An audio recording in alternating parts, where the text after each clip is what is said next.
Inner silence. What is inner silence? What is the importance of having the experience of inner silence? We know that nowadays we are all living in a highly verbalized world and also a noisy world. This noise which I am talking about is just not the sounds we hear from the external source, but also the sound which is occurring inside us. What we speak to ourselves. And as you know, most of it is unwanted noises. So what is the importance of avoiding these unwanted noises occurring inside us so that we can experience the so-called inner silence? Inner silence means peace, experience of peace and calmness inside. So what are the prerequisites to achieve this state of inner silence? Okay. When we say that we should aim for or work for achieving inner silence, it is not about being afraid of noise. It is more like not being susceptible to the noise, not being disturbed by the noise. How can we try to reach that stage? First of all, we have to, the importance of observing our own inner world. And we can say that observing the mind, but it is mind, the mind is an inner world. How we can observe, how we can root out the unnecessary noises inside. And when I say meditation, it will become a cliche. Nowadays, when we say meditation, it falls on us as something which is very heavy. Like meditation is something of a higher experience, which takes harder practice, a practice which requires long time, and also which needs so many steps to climb, and so much effort is there. But here, I would like to use the word sitting with ourselves, spending some time for ourselves, sitting quietly and observing our own inner world. There's a saying, manasa mana alokya. You're observing the mind with the mind. It's silent sitting. So it's easy on us when we say I'm sitting silently with myself, observing passively what is going on inside. The moment we sit quietly, if you wish to sit in a cross-legged sitting position, that is fine, but it is not necessary. For some people get a sense of peace and harmony when they sit in cross-legged position, which prepares them for some sort of integration. And if it is a chair, fine. Even lying down, it is fine. It is usually conducive to sit in a place where there is not much noise, since we are beginners.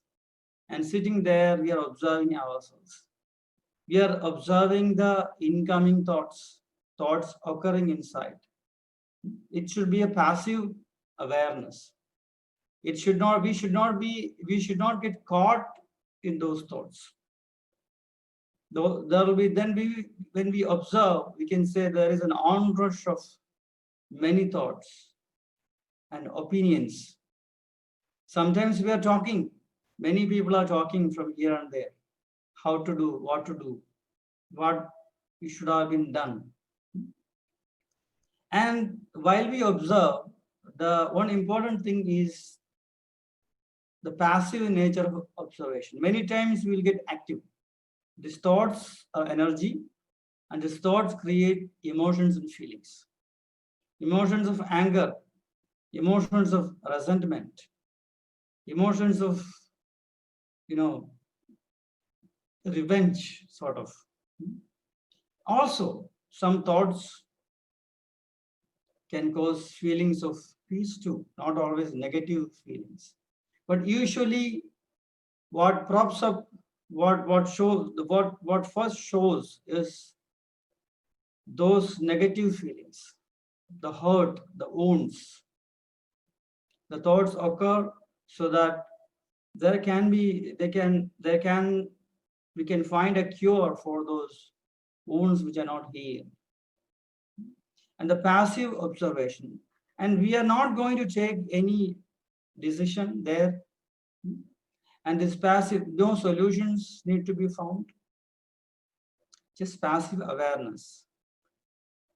And the miracle which can happen is that many a time we will understand that most of the time these thoughts are of very irrational origin. Instead of finding solutions, it is creating more and more problems, entanglement. It's like an entanglement. While unfastening those knots, you'll be creating more and more knots. Certain things we think is heavy on us, creating a lot of noise inside us, need to be dropped. It need not be sold. This passive awareness that happens, this passive awareness, seeing the thoughts, observing the thoughts, not engaging the thoughts, seeing the thoughts, observing the thoughts, and seeing it move away like clouds. It gives with regular sitting.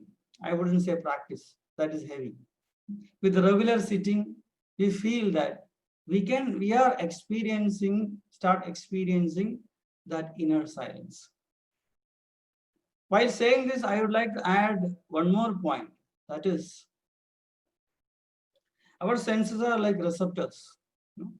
Our senses are receptors, like receptors in the body, pain receptors. And also there are receptors for the organ pathogens to go inside our body and sit. Similarly, our senses are receptors of information. Now we are living in a world where there is what is called information overload.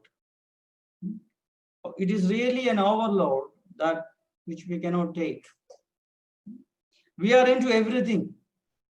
We are informed of situations and problems which are continents apart.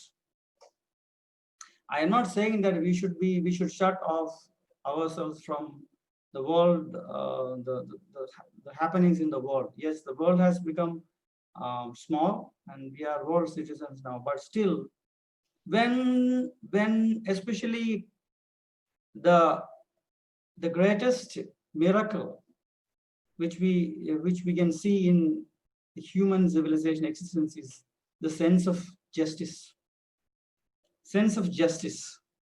When injustice is seen anywhere, we are disturbed. And most of the time, what is shown to us are injustices, which should be corrected with certain methods. When our senses pick up all these things, another turmoil which can happen in our mind is our sense of helplessness. We cannot do anything. The problem is presented to us, but we cannot actually do anything. Yes, if we can do something for that injustices and bring justice in a socially acceptable way, that is fine. But if we cannot do it, the inner conversation starts. We compare it with our life. When an injustice is done, what disturbs us more? There is a selfish element in everything. if that happens to me, if I am there, how would I tackle those things? With this feeling, at the same time, the helplessness, the inability to reach to that situation and do something. And many things, many a time, instead of becoming gates of knowledge, the things which bring us this information becomes sluice gates. What brings us all the dirt in the world. And what we have to be aware of this, that we need to sift those information coming into us. What we can come inside us, the dirt had to be sifted out. This is very important. Otherwise, this inner silence which I am talking about will be very difficult to attain. That is why we can hear that when we say in ancient days, even modern times, some people who are into the yogic path, sometimes they have to move away from the so-called regular normal way of life, keeping away from the cliche is mundane life. The mundane life, moving away from it for some time, finding a secluded place to sit and integrate themselves. But to be practical, it is not possible for everyone to be to choose such a way of life, even though it is possible. While living in this the life of a samsari, with all those responsibilities, how we can achieve this inner poise? It's by increasing the awareness. To increase awareness, we have to be more alert and conscious. The yogic path is the path which helps us to reach that state of self-awareness. When this self-awareness increases, our mind will become more sensitive to the information comes to us and our responses to it. The world is now full of reactions. Most of them knee-jerk reactions, overreactions, emotional reactions.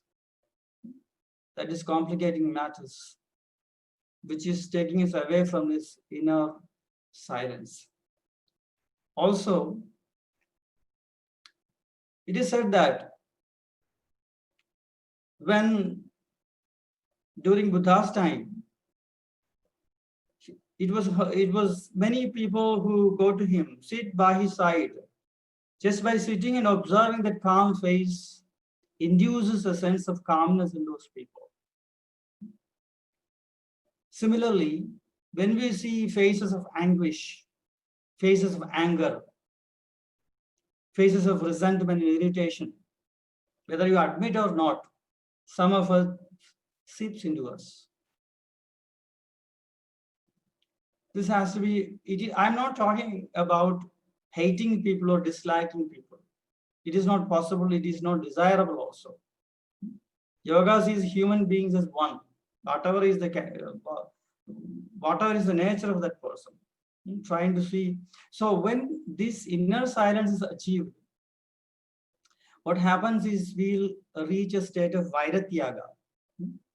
The anger, the dislike of the other melts down. By wishing, it will not happen. It is a result of the achievement of this inner silence, which is also the which results in inner peace. What is called in psychology as psychic, intra-psychic peace, and which results in interpersonal, better interpersonal adjustment. For that, this silence is required. This silence I'm talking about is not the silence of manipulation. All silence are not silence of yogic nature. People can use silence as a weapon. People can use silence to control others. This kind of silence I'm not talking about. I'm talking about the silence, once it happens inside us, reflects on our face, reflects on our actions. That by observing us, the other doesn't feel any threat. Instead, he feels secure. Where there is power, love will be missing. Where there is love, there is no need of power. Love encompasses everything. And the love I'm talking about, the love of a universal nature, a compassion-filled love. This is not a cultivated one. This is something which occurs in the mind because of higher self-awareness. So this self-observation, I still want to omit the word meditation. Just find some time for us.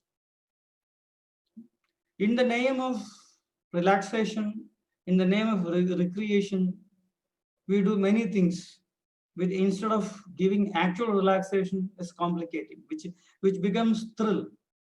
But by seeking thrill and engaging in thrill, we try to relax. That don't relax. Sitting with ourselves, spending some time for ourselves, sitting quietly. It could be 5 minutes. Sitting quietly with ourselves. And this is, I'm telling you, this requires a determined attitude. But sitting quietly is more difficult than running faster. Sitting with ourselves. By sitting quietly for some time, having a keen awareness of one's own mind, what is going on there,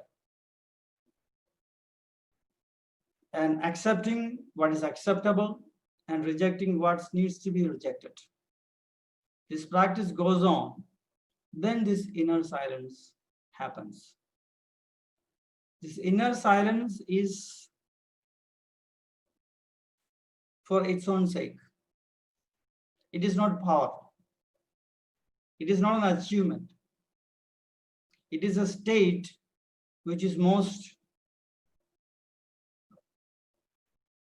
most welcome state in our life.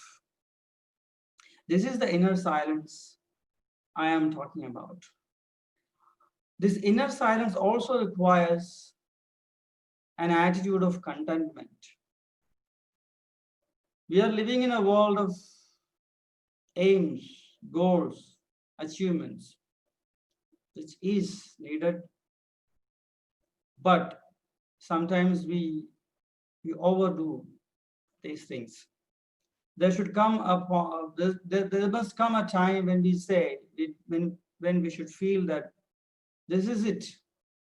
This is not stopping our onward march to the so-called achievement, but feeling a sense of yes, I feel fine. I'm content.